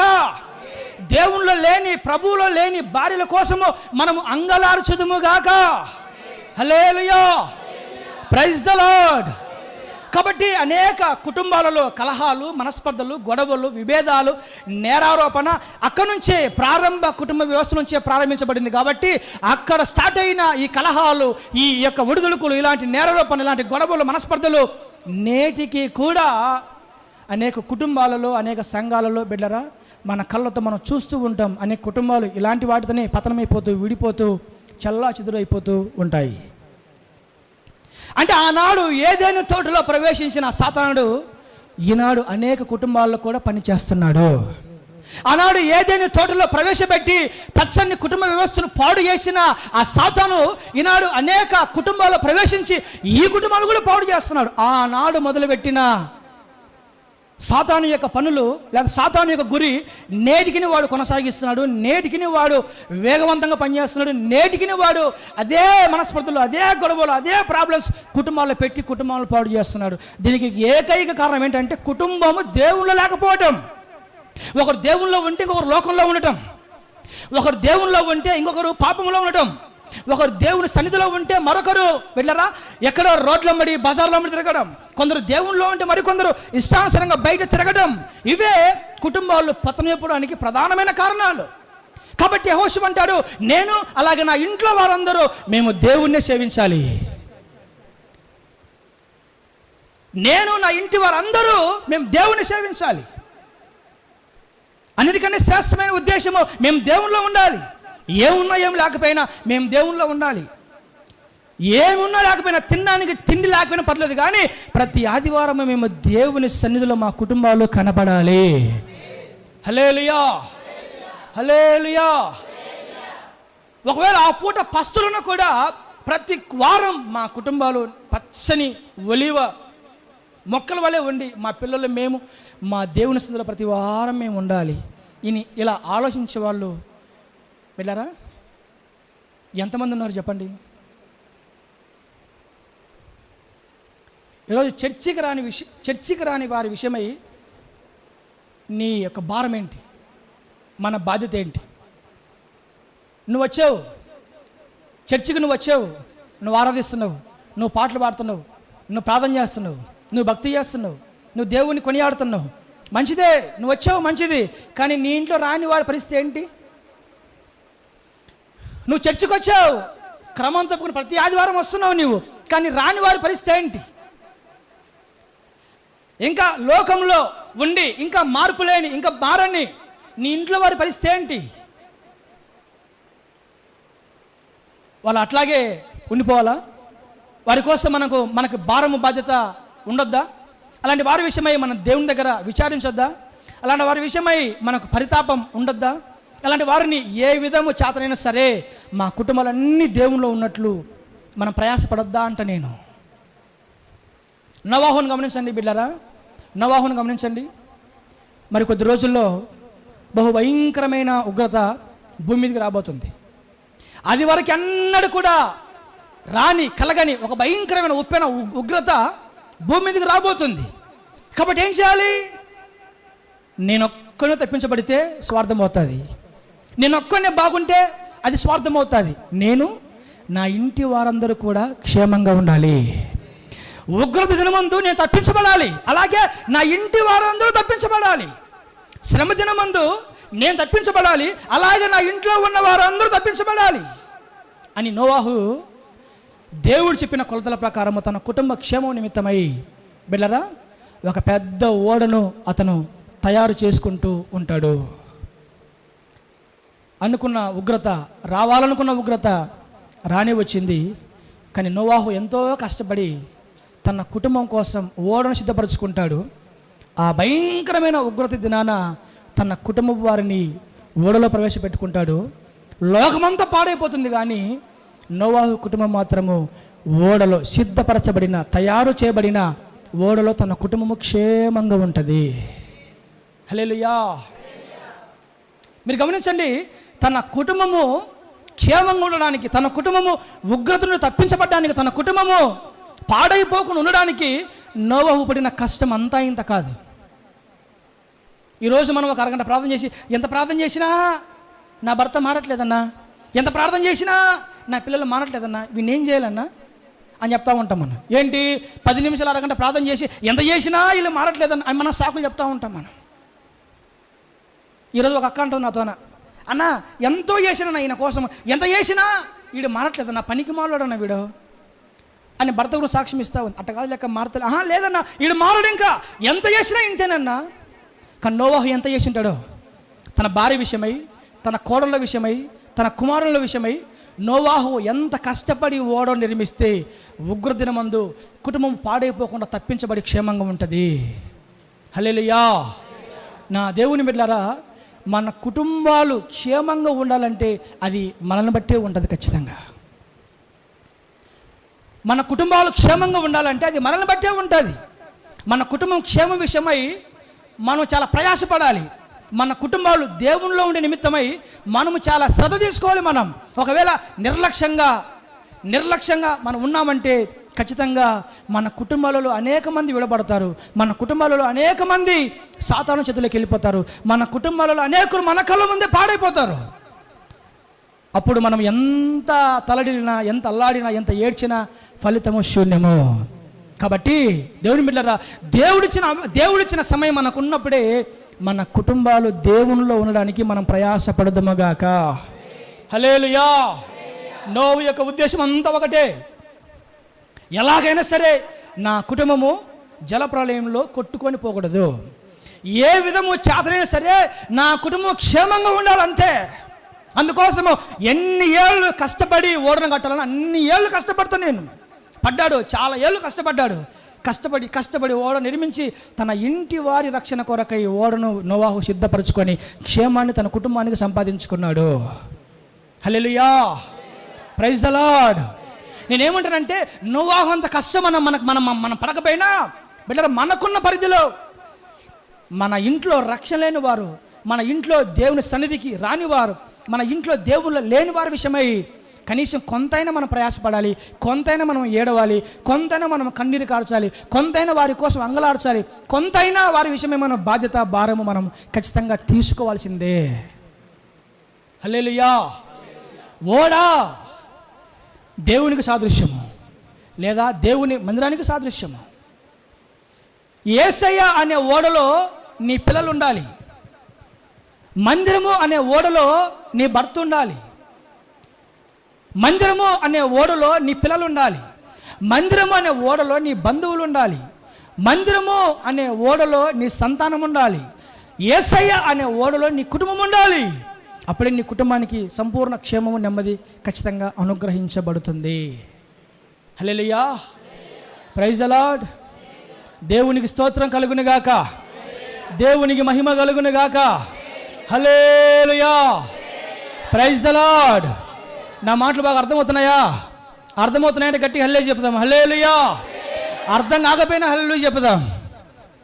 అర్థమవుతున్నాయి, నాకు ధైర్యం వచ్చేసింది, ఇంకా ఇబ్బంది లేదు. నా బిడ్డలారా, నా మనసులో ఉన్న మాట అంతా ఒకటే, మనము మన కుటుంబాలు దేవునిలో ఉండాలి. చూడండి, ఒక వేశ్య ఉంది బైబిల్లో. ఆమె పేరు రాహాబు. ఏం పేరు? రాహాబు. రాహాబుకి ఏం తెలుస్తుందంటే, మరికొద్ది రోజుల్లో యెరికో ప్రాంతం నాశనం అవుతుంది. దేవుని ఉగ్రత చేత, దేవుని యొక్క కోపం చేత, ఉగ్రత చేత మరికొద్ది రోజుల్లో యెరికో ప్రాంతం నాశనం చేయబడుతుంది. మరికొద్ది రోజుల్లో దేవుని ఉగ్రత యెరికో ప్రాంతం మీదకి, పట్టణం మీదకి రాబోతుంది. కాబట్టి ఏం చేయాలి? యెహోషువ గ్రంథం 2వ అధ్యాయం రాయబడింది, ఈ రాహాబు అనే వేశ్య వేగుల వారి దగ్గరకు వచ్చి, అంటే దైవజనుల దగ్గరకు వచ్చి, అయ్యా నా తండ్రి, నా తల్లి, నా అక్క చెల్లెళ్ళు, నా అన్నదమ్ములు, నా ఇంటివారు ఎవ్వరు కూడా యెరికో ప్రాంతంలో నాశనం కాకున్నట్లు నా తల్లిని, నా తండ్రిని, నా అక్క చెల్లెలని, అన్నదమ్ముల్ని, నా పిల్లల్ని మీరు కాపాడండి అని వేగుల వారిని రాహాబు వేశ్య వేడుకుంటుంది. చూస్తారా మాట? తీని బైబిల్ చేయండి. యెహోషువ గ్రంథము 2వ అధ్యాయము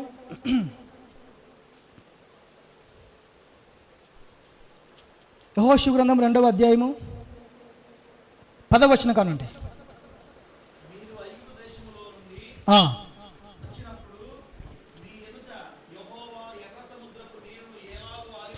ఎలాగా ఆరిపోజేసను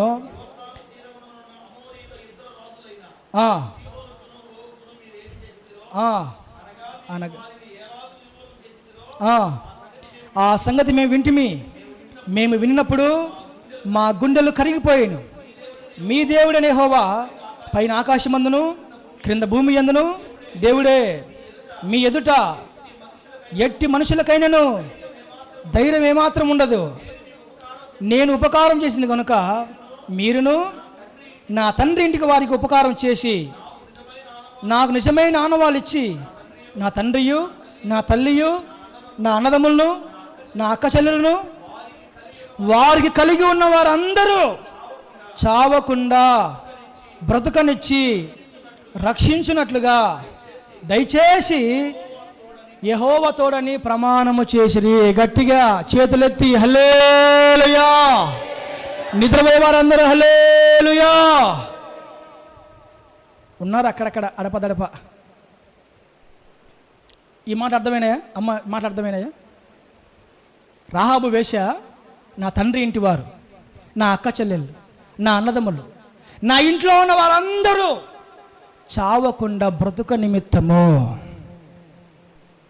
అంటే రాహాబు యొక్క ఉద్దేశం ఏంటంటే, యెరికో ప్రాంతం మీదకి దేవుని ఉగ్రత వచ్చినప్పుడు, యెరికో ప్రాంతము నాశనము చేయబడేటప్పుడు ఏ విధము చేతనైనా సరే, ఎలాగైనా సరే నా కుటుంబము తప్పించబడాలి. మీ దేవుడి పైన ఆకాశమందును కింద భూమి అందును దేవుడే. ఎర్ర సముద్రాన్ని మీరు పాయలు చేసినప్పుడు మా గుండెలు కరిగిపోయాయి. మీ దేవుని గురించిన వార్త మేము విన్నప్పుడు మా గుండెలు కరిగాయి. కాబట్టి మీ దేవుడు నిజమైన దేవుడు. కాబట్టి ఎలాగైనా సరే నా కుటుంబాన్ని మీరు కాపాడాలి. ఏ విధము చేతనైనా సరే యెరికోలో నా కుటుంబం నాశనం కాకుండా క్షేమంగా ఉండాలి. తన ఇంటి వారి విషయమైన బాధ్యత, తన అక్క చెల్లెల విషయమైన బాధ్యత, తన అన్నదమ్ముల విషయమైన బాధ్యత, తన తల్లిదండ్రుల విషయమైన బాధ్యత, తన ఇంట్లో ఉన్న వారందరి విషయమైన బాధ్యత. ఇది మనకు ఉండాలా అన్నది నా యొక్క ఉద్దేశం. ఇది మనకు ఉండాలి అన్నది నా యొక్క ఉద్దేశం. ఇది మనందరూ కలిగి ఉండాలన్నది ప్రభువు నా మనసులో పెట్టిన ఉద్దేశం. ఈరోజు దేవుడు నా మనసును ప్రేరేపించింది. నేను మీతో పంచుకోవాలని ఒక శాస్త్రమైన అంశం ఏంటంటే, ఇంట్లో ఉన్న వారందరూ దేవునిలో ఉండాలి, వారు క్షేమంగా ఉండాలి. అది ఎవరి చేతుల్లో ఉంది బిడ్డరా? అది ఖచ్చితంగా మన చేతుల్లోనే ఉంది. ఖచ్చితంగా అది మన చేతుల్లోనే ఉంది. ఏ రోజైనా భర్తలు చర్చికి రానప్పుడు ఎప్పుడైనా మనము విచారించి వారికి కాస్త బ్రతిమలాడి, నచ్చజెప్పి, ప్రేమగా మాట్లాడి ఎలాగైనా సరే ఆయన సన్నిధికి మనం తీసుకురావాలి అనే ఆలోచన మనకు వచ్చిందా? పిల్లలు చర్చికి రానప్పుడు ఏదో రకంగా వారికి కాస్త మంచి మాటలు, దేవుని మాటలు చెప్పి వారిని కాస్త బలపరిచి ఎలాగైనా సరే పిల్లల్ని దేవుని సన్నిధిలో ఉంచాలి, దేవుని సన్నిధికి నడిపించాలి అనే ఆలోచన బిడ్డరా మనకు రాకపోతే ఎలా అంట నేను?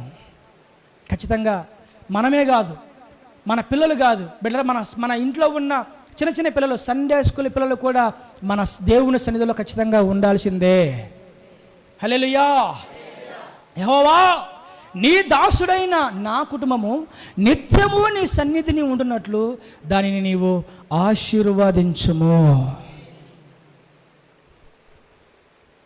మన కుటుంబాలు దేవునిలో ఉంటే అంతకంటే ఆశీర్వాదం దేవుని బిడ్డలారా ఇంకేదైనా ఉంటుందా చెప్పండి? మన ఇంట్లో ఉన్న వారందరూ దేవునిలో, దేవుని మందిరంలో, దేవుని సన్నిధిలో ఉంటే అంతకంటే ఆశీర్వాదం ఇంకేదైనా ఉంటుందా? ఎన్ని బాధలైనా ఉన్ని, ఎన్ని కష్టాలైనా ఉన్ని, ఎన్ని నిందలైన రాని, ఎన్ని అవమానాలు రాని, ఏమండి ఎన్ని పోరాటాలైనా రాని, ఎలాంటి ప్రయాసం ఎదురైని, ఇంట్లో ఉన్న వారందరూ, నేను నా ఇంటి వారు అందరూ ఇంట్లో ఉన్న వారందరూ దేవునిలో ఉంటే అది చాలా శ్రేష్టమైన, ఒక మాటలో చెప్పాలంటే భూమి మీదనే పరలోకం అనుభవించే కుటుంబముగా ఆ కుటుంబాలు ఖచ్చితంగా దేవుడు మారుస్తాడు. ఒక కుటుంబము భూమి మీద పరలోకం అనుభవించాలి అంటే ఖచ్చితంగా ఆ కుటుంబంలో అందరూ దేవునిలో ఉండాలి. ఆ కుటుంబంలో అందరూ దేవుని ఖచ్చితంగా సేవించేవారిగా ఉండాల్సిందే. హల్లెలూయా, హల్లెలూయా. 5-10 నిమిషాలు నేను ముగిచేస్తాను మాటలు. ఇంకా నేను మరలా చెప్తున్నాను, మన ఇంటి వారి విషయమైన మనకు బాధ్యత, చర్చికి రాని వారి విషయమైన మనకు బాధ్యత, దేవునిలో లేని వారి విషయమైన మనకు బాధ్యత, ఇంకా సంవత్సరాల తరబడి ప్రభువుని నమ్ముకున్న, సంవత్సరాల తరబడి దేవునిలో ఉన్న, సంవత్సరాల తరబడి బాప్తిసం తీసుకున్న, ఇంకా ఇంట్లో కొందరు రక్షించబడక, మారుమనసు పొందక, దేవునిలో లేక, ఎంత దారుణం చూడండి. భార్యలు చర్చికి వచ్చి బిడ్డరా దేవుడి మందిరంలో ఉంటే వారి భర్తలు బ్రాంతి షాపుల్లో ఉంటుంటారు. వారి పిల్లలు ఎక్కడెక్కడో బిడ్డరా లోక సంబంధమైన వారు తిరుగుతూ ఉంటారు. ఈనాడు అనేక మంది క్రైస్తవ బిడ్డలు, దేవుని బిడ్డలు, దేవుని నమ్ముకున్న వారి పిల్లలు, దేవుణ్ణి ఆరాధించే వారి పిల్లలు ఎక్కడుంటున్నారు? వారి సహవాసం ఏంటి? వారి నివాసం ఏంటి? వారు ఎక్కడుంటున్నారు? దేవుని మందిరంలో ఉంటున్నారా? దేవునిలో ఉంటున్నారా? దేవుని సన్నిధిలో ఉంటున్నారా? లోకంలో సామెత ఉంది, ఇంట గెలిచి రచ్చగెలవాలంట. దావీదు మహా గొప్ప వీరుడు, యుద్ధ శూరుడు. ఏమండి, నిలబడితే దావీదుకి యుద్ధంలో ఎక్కడా అపజయమంటూ లేదు. అలాంటి దావీదు కుటుంబ విషయంలో ఘోరంగా ఓడిపోయాడు. బైబిల్ చరిత్రలో కుటుంబం అంతా సర్వనాశనం చేసుకున్న వాళ్ళ లెక్కలు ఎవరున్నారంటే మొదట్లో దావీదే ఉంటాడు. నిజంగా, ఎందుకంటే దావీదు కుటుంబాన్ని మనం గమనిస్తే ఒకసారి బిడ్డరా, దావీదు పిల్లలు కంప్లీట్గా చెడిపోయారు, దావీదు పిల్లలు కంప్లీట్గా పాడైపోయారు. కానీ దావీదు యుద్ధ వీరుడు, దావీదు ఆరాధన వీరుడు, దావీదు దేవుని హృదయానుసారుడు. కానీ దావీదు తన కుటుంబ విషయమైన బాధ్యత, భారము, ఆ విషయంలో దావీదు తప్పిపోయాడని దేవుని వాక్యం చాలా స్పష్టంగా తెలియపరుస్తున్నాయి. బిడ్డలారా, దావీదు ఎంత భక్తులైనప్పటికీ కూడా తన పిల్లల్ని దేవునిలో ఉండడానికి వారిని కాపాడుకోలేకపోయాడు. వారు పాడైపోయారు.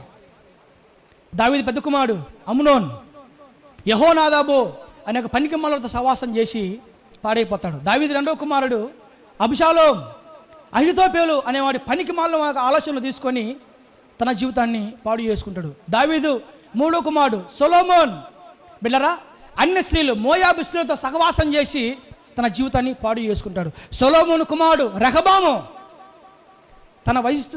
తనతో పాటు తన వయసులో ఉన్న యవనుల ఆలోచనలు తీసుకొని రెహబాము తన కుటుంబాన్ని పాడు చేసుకుంటాడు.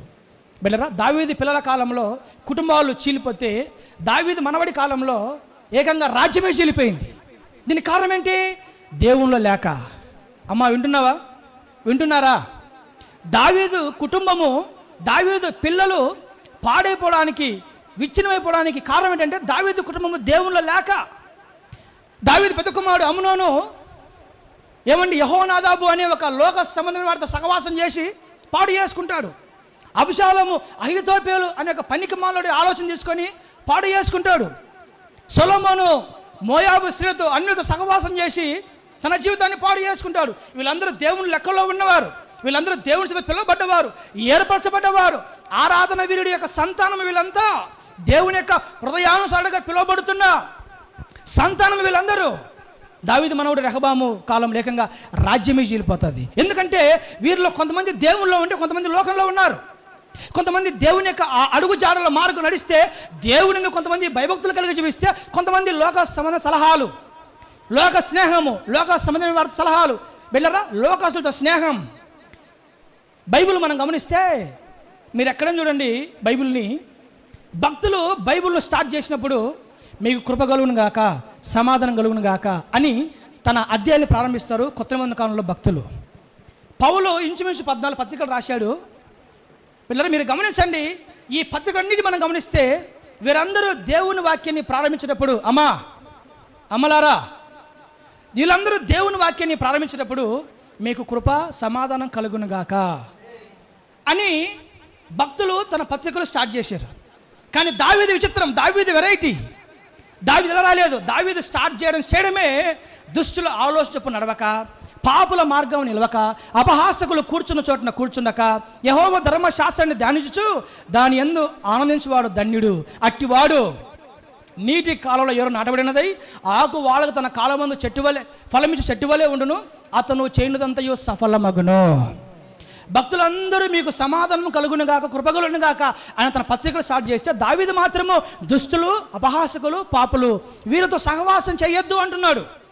దుష్టుల మార్గాల్లో నడవద్దు, అపహాసకులు కూర్చున్న చోట మీరు కూర్చోవద్దు, పాపుల మార్గంలో మీరు నిలవద్దు, దుష్టుల ఆలోచనలు మీరు తీసుకోవద్దు, అపహాసకుల మార్గంలో మీరు కూర్చోవద్దు, పాపుల మార్గంలో మీరు నిలవద్దు అని దావీదు ఎందుకు తన పత్రిక ప్రారంభంలోనే ఇలా గోజాడుతూ మొత్తుకొని చెప్తున్నాడంటే, దుష్టులు, అపహాసకులు, పాపుల మార్గంలో తన పిల్లలు, తన కుటుంబం నడిచి పాడైపోయారు. దుష్టుల ఆలోచనలు తీసుకొని దావీదు పిల్లలు పాడైపోయారు. అపహాసకులతో సహవాసం చేసి దావీదు పిల్లలు పాడైపోయారు. పాపుల మార్గంలో నిలిచి దావీదు పిల్లలు పాడైపోయారు. దావీదు సంతానము పాడైపోయింది. కాబట్టే దుష్టులతో, అపహాసకులతో, పాపులతో మీరు సహవాసం చేయకుండా దేవుని ధర్మశాస్త్రంతో మీరు సహవాసం చేయండి. గట్టిగా చప్పలు కొట్టి యేసయ్యను మహిమపరదాము. హల్లెలూయా, ప్రైజ్ ది లార్డ్, హల్లెలూయా. కాబట్టి దుష్టులతో, అపహాసకులతో, పాపులతో మీరు సహవాసం చేయొద్దు. అపహాసుల మార్గంలో మీరు ఉండొద్దు, పాపుల మార్గం నిలవద్దు, దుష్టుల సహవాసం చేయొద్దు. ఎందుకంటే నా పిల్లలు చేసి పాడైపోయారు. కాబట్టి మీరు అలా ఉండొద్దు అని దావీదు తన పత్రికలో హెచ్చరించడానికి ప్రధానమైన కారణము, ఇలాంటి వారితో సహవాసం చేసి దావీదు పిల్లలు పాడైపోయారు. కాబట్టి మన పిల్లల పరిస్థితి ఏంటి? మన పిల్లలు ఎవరితో సహవాసం చేస్తున్నారు? బిళ్ళరా, యవ్వన ప్రాయంలో ఉన్న మన పిల్లలు వారు ఎవరితో సహవాసం చేస్తున్నారన్నది మనము కానీ గుర్తిరగకపోతే, కంట కనిపెట్టకపోతే, బిడ్డరా వారి విషయమై శ్రద్ధ తీసుకోకపోతే ఖచ్చితంగా డేంజరస్ పొజిషన్లో ఉన్నట్టే పిల్లలు. ఎందుకంటే ఈనాడు అనేక మంది క్రైస్తవుల కుటుంబాల పిల్లలు పాడైపోవడానికి, దేవునిలో లేకపోవడానికి ప్రధానమైన కారణము వారు కుటుంబం అంతా దేవునిలో లేకపోవడమే కారణం. కాబట్టి మన పిల్లల విషయమై, మన భర్త విషయమై, మన భార్య విషయమై, మన ఇంటి వారి విషయమై దేవుని సన్నిధిలో మనము కన్నీళ్లు విడుచుదుము గాక. అలాంటి భారము, బాధ్యత మన హృదయాల్లో మన దేవుడు మండించును గాక. హల్లెలూయా. నా దేవుని బిడ్డలారా, నేను, నా ఇంటి వారు, మీరెవరు సేవిస్తారో ఏమో నాకు అనవసరం, నేను అలాగే నా ఇంట్లో ఉన్న వారందరూ మేము దేవునిలోనే ఉండాలి, దేవుణ్ణి మేము సేవిస్తాము. ఆదివారం వస్తే మేము ఇంకేళ ఉండం, మేము ఆదివారం వస్తే ఇంక ఏ ఊరిలో ఉండము. కొంతమంది ఆదివారం వస్తే ఫంక్షన్లకు వెళ్తూ ఉంటారు, పెళ్ళిళ్ళకి వెళ్తూ ఉంటారు. ఏమండి, ఆదివారము దేవుని సన్నిధి, ఆదివారము బిడ్డరా దేవుని యొక్క సన్నిధి, ఆదివారం దేవుని సన్నిధిలో ఉండాలి అన్న కామన్ సెన్స్ కూడా చాలా మందికి లేకుండా ఆదివారమే ఫంక్షన్లకి, ఆదివారమే పార్టీలకి, ఆదివారమే పనులకి, ఆదివారం ఎక్కడెక్కడికో తిరుగుతూ ఉంటారు. మా చర్చికి ఒక అక్క వస్తుందండి, సోమవారం నుండి శనివారం దాకా ఇంట్లోనే ఉంటుంది అక్క. కానీ ఆదివారం వస్తే మాత్రం ఇంట్లో ఉండదు. యాడికి వెళ్ళిందంటే బంధువులు వచ్చారంట, బయటికి వెళ్ళిందని చెప్తుంది ప్రతి వారం. మరి సోమవారం బంధువులు రావచ్చుగా, సోమవారం బంధువులు రావచ్చు కదా అక్క, పోనీ మంగళవారం రావచ్చు కదా, పోనీ బుధవారం రావచ్చు కదా. కానీ ఆ బంధువులు కూడా ఆదివారమే వస్తారు. అదేందో మరి విచిత్రం. మరి ఆ బంధువులు ఆదివారం వస్తారు, ఆ ఫంక్షన్లు ఆదివారం పడతాయి, ఆ పనులు, ఆ కార్యక్రమాలు ఆదివారం పడతాయి. అవి కూడా మీరు గమనించాలి, ఇది సాతాను యొక్క కార్యం కదా. సాతాను దేవుని సంధిలో మన పిల్లలు వండుకున్నట్లు, సాతాను మనం దేవుని మందిలో వండుకున్నట్లు చేస్తున్నాడు అని మన గ్రహింపు మనకు రాదా? ఈ యొక్క సోమవారం నుండి శనివారం దాకా ఇంట్లోనే ఉంటుంది, ఆదివారం వస్తే బయటికి వెళ్ళిపోతుంది. ఆ ఫోన్ చేసి ఆడికి వెళ్ళవక్కనంటే, అన్న బంధువులు వచ్చారన్నా అందుకని బీచ్కి వెళ్ళామన్నా అని చెప్పద్ది. బంధువులు వచ్చారన్నా అందుకని వాళ్ళకి అడ్రస్ చూపిద్దామని ఊరికి వచ్చానన్నా అంటది. మరి సోమవారం ఇంట్లో ఉన్నానన్నా, యాడికి పోలేదన్నా.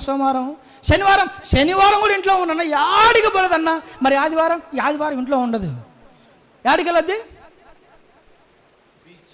ఏంటో. మరి మనం దేవుని బిడ్డలమా, దేవుని పిల్లలమా? అసలు మన కుటుంబాలు దేవుళ్ళు ఉన్నాయా?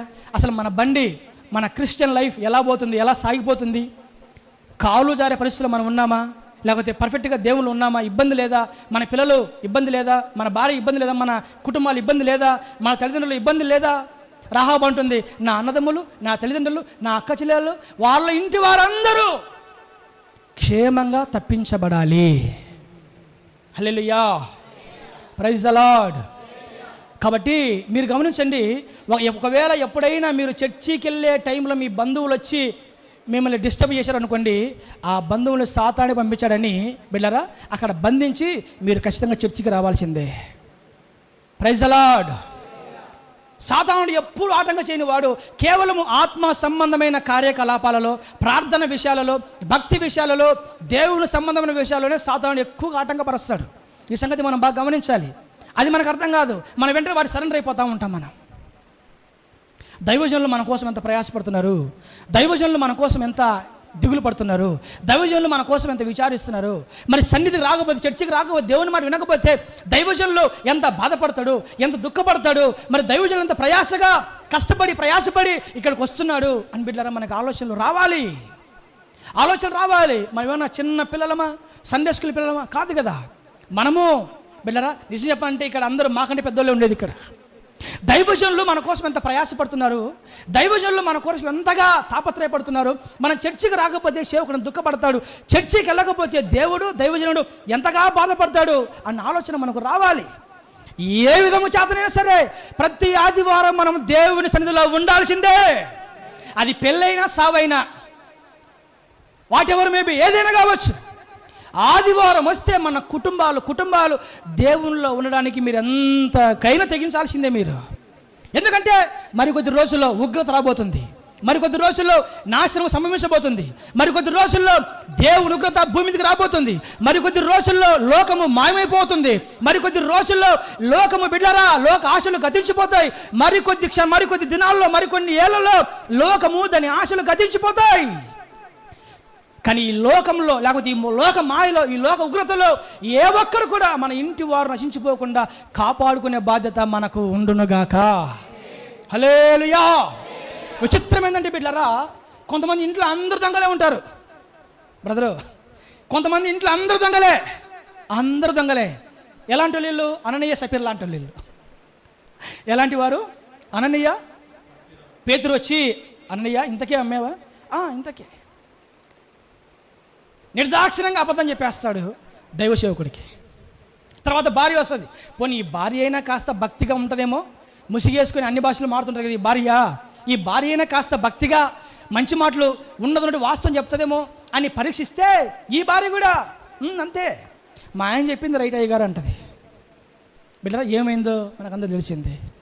దైవజనులకి ఈజీగా అబద్ధాలు చెప్పేస్తాం మనం. ఎంత ధైర్యం మనకి! దైవజనులకు ఈజీగా అబద్ధాలు చెప్పేస్తాం మనం. మంచి నీళ్ళు తాగినట్టుగా ఈజీగా అబద్ధాలు చెప్పేస్తాం మనం. అననీయ ఇంతకే అమ్మేవా? బలనా సహోదరుడా ఏం ఈరోజు ఎందుకు రాలేదు, ఏం ప్రార్థన రాలేదు, ఏం సువార్త కూడికి రాలేదు, ఏమైంది సార్? పలానా పని సార్. ఈజీగా అబద్ధాలు చెప్పేస్తాం మనం. అంటే మీరు కాదులే, జనరల్గా చెప్తున్నాం. మళ్ళీ మీరు అనుకోబాకండి. మళ్ళీ జనరల్ ఎక్కడైనా, మా సంఘంలోనైనా బిడ్డ ఎక్కడైనా జరిగే విషయమే కదా. అంటే కుటుంబంలో అందరూ దొంగలే. అంటే భర్త దొంగడే, భార్య దొంగదే. కొన్ని కుటుంబాలలో ఏమండి ఇలా ఉంటే ఇంకా వారి పిల్లలేం బాగుపడతారు, వారి కుటుంబాలు ఏం దేవుళ్ళు ఉంటాయి, వాళ్ళేమి దేవుని యొక్క అడుగు జాడల్లో మార్గంలో ఉంటారు, వాళ్ళేం దేవుని క్షమిస్తారు, వాళ్ళేమి ఉగ్రత దినంలో తప్పించబడతారు, వాళ్ళేం క్షేమాన్ని సంపాదించుకుంటారు చెప్పండి. ఈ విషయమే మనం బాగా ఆలోచించుదుముగాక. హల్లెలూయా. ముగిచేస్తున్నా, ఒకే ఒక్క మాట ముగి చేస్తాను. ఇంకా టైం అయిపోయింది. ఒక్క మాట ముగి చేస్తాను నేను. బైబిల్లో కోరాహు, దాతాను, అబీరాములు తెలుసు కదా. కోరాహు తెలుసు కదా, దాతాను, అబీరాము తెలుసు కదా. వీరు ఏం చేశారు కూడా తెలుసు కదా మనకి. ఏం చేస్తారు? తిరుగుబాటు చేస్తారు, బాధ పెడతారు, దుఃఖ పెడతారు, దేవుని దుఃఖ పెడతారు, దైవ సేవకుని దుఃఖ పెడతారు. మీరు గమనించండి, బైబిల్లో నాకు చాలా ఆశ్చర్యం అనిపించిన మాట ఈ మాట. దేవుణ్ణి బాధ పెట్టింది కోరాహు, దేవుని దుఃఖ పెట్టింది అబీరాము, దేవుని దుఃఖ పెట్టింది దాతాను. కోరాహు, దాతాను, అబీరాములు దేవుని బాధ పెట్టారు, దేవుని దుఃఖ పెట్టారు. కానీ దేవుడు వారి విషయం ఎలాంటి నిర్ణయం తీసుకున్నాడంటే బిడ్డారా, వారు పెట్టిన దుఃఖానికి, వారు పెట్టిన బాధకు ప్రతిఫలంగా కోరాహు భార్య, కోరాహు పిల్లలను, దాతాను భార్య పిల్లలను, అబీరామును అభిరాము భార్య పిల్లల్ని వీళ్ళందరినీ భూమి నెరవిడిచి వారు ప్రాణంతో ఉన్నప్పుడే వారిని మిరింగివేశను అని రాయబడింది బైబిల్లో. Praise the Lord. తప్పు చేసింది కోరాహు, పాపం చేసింది దాతాను, తిరుగుబాటు చేసింది అభిరాము. మరి కోరాహు భార్య ఏం చేసింది? కోరాహు పిల్లలు ఏం చేశారు? ఏమండి, దాతాను భార్య ఏం చేసింది? దాతాను పిల్లలు ఏం చేశారు? అభిరాము భార్య ఏం చేసింది? అభిరాము పిల్లలు ఏం చేశారు? తప్పు చేసింది ముగ్గురు. శిక్షిస్తే ఈ ముగ్గురు శిక్షించాలా, పనిష్మెంట్ ఇస్తే ఈ ముగ్గురికి ఇవ్వాలా. కానీ దేవుని నిర్ణయం, దేవుని లెక్కలు ఎలా ఉంటాయండి బిడ్డలారా? వీరు చేసిన తప్పుకి, వీరు చేసిన పాపానికి, వీరి కుటుంబంలో ఉన్న పిల్లలు, భార్యలు సమస్తాన్ని భూమి నెరవేర్చి మింగేసింది. ప్రాణముతోనే వారిని భూమి మింగేసిందట్టే. వారు ప్రాణంతో ఉన్నప్పుడే వారిని భూమి మింగేసేయడం, భయంకరమైన మరణం వాళ్ళకి సంభవిస్తుంది. నాకు అనిపించింది, ప్రభువా తప్పు చేసింది కోరాహు కదా, పాపం అన్యం పుణ్యం ఎరుగని నీ పిల్లలు ఏం చేశారయ్యా? తప్పు చేసింది దాతాను కదా, మరి అన్యం పుణ్యం ఎరుగని నీ పిల్లలు ఏం చేశారు? తప్పు చేసింది అభిరాము కదా, మరి వారి పిల్లలు ఏం చేశారు? వారి పిల్లలకి ఏం తెలియదు, పసిపిల్లలు వారికి ఏం తెలియదు. అయితే వారి పిల్లలు కూడా ఎందుకు ఆ శిక్షలో పాలుభాగస్తులు అయ్యారు? దీన్ని బట్టి మనకేమర్థం అవ్వాలంటే బిడ్డలారా, మన జీవితంలో మనం చేసే ప్రతి తప్పు, ప్రతి పొరపాటు, ప్రతి అవిధేయత, మనం చేసే ప్రతిదీ ఖచ్చితంగా మనం చేసిన తప్పుల యొక్క ప్రభావము మన పిల్లల మీద, భార్య మీద, కుటుంబం మీద కూడా పడుతుంది. హల్లెలూయా, ప్రైజ్ ది లార్డ్. మీరే ఆలోచించండి. తప్పు చేసింది కోరాహు, దాతాను, అభిరాములు. కానీ వారి పిల్లలు అన్యం పుణ్యం తెలియదు, పాప అమాయకుల పిల్లలు. భార్యలు కూడా పాప ఏం తెలియదు, అమాయక భార్యలు.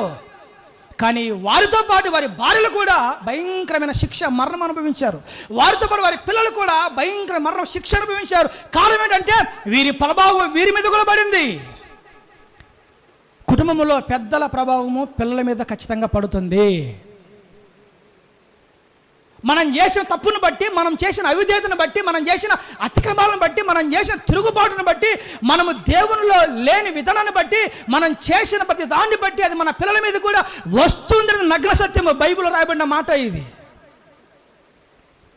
కాబట్టి దీన్ని బట్టి మనం ఎంత జాగ్రత్తగా ఉండాలో, మనం ఎంత క్షేమంగా ఉండాలో, మనం ఎంత భద్రంగా ఉండాలో, మనం ఎంత బిడ్డలారా పర్ఫెక్ట్గా ఉండాలో, మనం ఎంత దేవుని సేవించాలో, ఎంతగా మనం దేవునికి నమ్మకంగా ఉంటే అంతగా మన ఇంట్లో వారందరూ క్షేమంగా ఉంటారు. మనం ఎంతగా దేవుని మార్గంలో తప్పితే ఖచ్చితంగా ఆ ప్రభావం మన పిల్లల మీద కూడా పడి మన కుటుంబాలు పాడైపోవడానికి ఆస్కారం చాలా ఎక్కువగానే ఉంది. కాబట్టి నా దేవుని బిడ్డలారా, నేను ముగిచేస్తున్నాను. ప్రభు నా మనసులో పెట్టిన మాట, మన కుటుంబాలు దేవునిలో ఉండాలి, మన పిల్లలు దేవునిలో ఉండాలి, మన కుటుంబాలు దేవుని సన్నిధిలో ఉండాలి, మన పిల్లలు దేవుని సన్నిధిలో ఉండాలి. మనం మాత్రమే ఆరాధించడం కాదు, మనం మాత్రమే పాడడం కాదు, మనం మాత్రమే ప్రార్థించడం కాదు, మనం మాత్రమే దేవుని నమ్ముకోవడం కాదు, మనం మాత్రమే కాదు, మన ఇంట్లో ఉన్న వారందరూ కూడా దేవుణ్ణే సేవించాలి. పొర్రపాటును కూడా లోకాన్ని, సాతాన్ని, లోక సంబంధమైన కార్యకలాపాలని, లోకంలో ఉన్న ఇచ్చలని, లోకంలో ఉన్న కోరికల్ని, లోకంలో ఉన్న స్నేహాన్ని, లోకంలో ఉన్న పద్ధతుల్ని, లోకంలో ఆచారాలని ఏది కూడా మన పిల్లలు పాటించడానికి వీలు లేదు. ఖచ్చితంగా నేను, నా ఇంటి వారు, మేమందరం యెహోవాను సేవించాల్సిందే. మీరు మీ ఇంట్లో ఉన్న వారందరూ దేవుని సేవించాల్సిందే. మీరు మీ ఇంట్లో ఉన్న వారందరూ దేవుని మందిరానికి రావాల్సిందే. ఇది దేవుని యొక్క ప్రధానమైన ఉద్దేశం, ప్రధానమైన లక్షణం, ప్రధానమైన తలం, ఆశ, మంట, ఒక వైరాగ్యం, దేవుని మనసులో ఒక పెద్ద ఆలోచన ఇది. కాబట్టి మన కుటుంబాల విషయమై, మన పిల్లల విషయమై, భార్య విషయమై, భర్తల విషయమై, మన ఇంటి వారి విషయమైన బాధ్యత, భారము మనం తీసుకొని ఏ విధము చేతనైనా సరే మన కుటుంబంలో అందరూ దేవుని సన్నిధికి వచ్చినట్లు, దేవునిలో ఉండినట్లు మనము తగిన జాగ్రత్తలు తీసుకుందాముగాక. కళ్ళు మూసుకుందాం, ప్రార్థన చేసుకుందాం. ప్రతి ఒక్క